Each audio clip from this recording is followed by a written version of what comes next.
Wheelchair statistics. The ergonomics of the wheelchair are very important because according to the 2010 census, there are an estimated 3.3 million wheelchair users in the U.S., and the number is increasing every year. About 1.8 million wheelchair users are the age of 65 or older. The increase in demand is largely due to the need among the baby boomer generation. Wheelchairs have definitely improved over the years in three main aspects: weight, comfort, and adjustability. Making wheelchairs lighter have not only made it easier to transport, it has also decreased energy costs and has reduced the number of injuries due to repetitive strain. Comfort's very crucial for wheelchair users, and improvements in comfort have allowed long-term use with minimal risk to pressure points. Improving adjustability also minimizes injuries, but it also allows the user to adjust the wheelchair for good biomechanics. We can basically break up wheelchairs into two different categories. We have conventional manual wheelchairs and power-driven wheelchairs. However, doctors are seeing a high number of wheelchair patients with carpal tunnel syndrome from the rolling of the wheels, which is where the ergonomic hand drive mechanism came about. These are arms that give the user more of a rowing motion and are customizable to give a neutral wrist position to the user. Since carpal tunnel syndrome is developed from lasting repetitive motions, even the smallest advances, even as simple as these, drastically reduce the likelihood of CTS occurrences in wheelchair users. The power-driven wheelchairs allow users who are unable to navigate with conventional wheelchairs to still have the freedom to move around.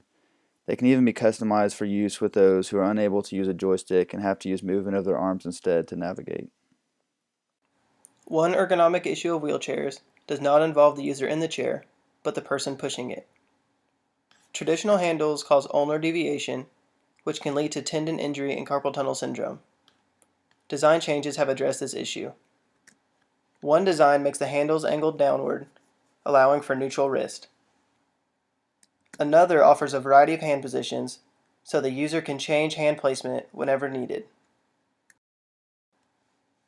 Wheelchairs are designed for adjustability, so the person in the chair can adjust the height of the seat and the rests to the position where they are most comfortable. Users are often seated in the same place for an extended period of time, which can become very uncomfortable and cause sores. The company Aguilar has developed a seat that can be programmed to inflate and deflate on a time cycle, changing the points of pressure so the user is more comfortable throughout the day. Coding occurs when original stimulus information is converted to a new form and displayed symbolically. Typical coding dimensions are color, shape, letters, flash rate, and size. Codes are classified as either single dimension or multiple dimension. Studies have shown that a single dimension of color is best for searching, while letters and numbers are best for meaning. The power wheelchair we studied had many good examples of single and multi-dimensional coding. The lights at the top of the control were qualitative and were color-coded according to battery life. The green range is safe and close to full, while red sends a warning that your battery is about to die and you need to recharge soon. Working down the control, the next examples we observed were the shape and color coding seen in the power symbol for the chair, as well as the horn. Green is used to symbolize turning the chair on, and the red color of the horn will help it to be identified easily in a high-pressure situation.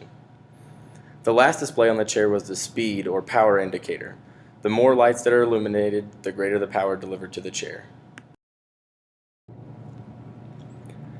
Additional examples of coding are used in the power chair hotkeys.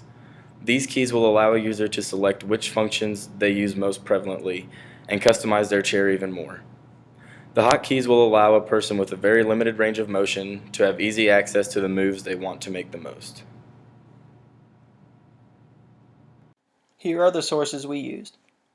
We took a trip to Action Seating and Mobility right outside of Fayetteville and spoke to Craig Evans, who makes custom wheelchairs for disabled patients.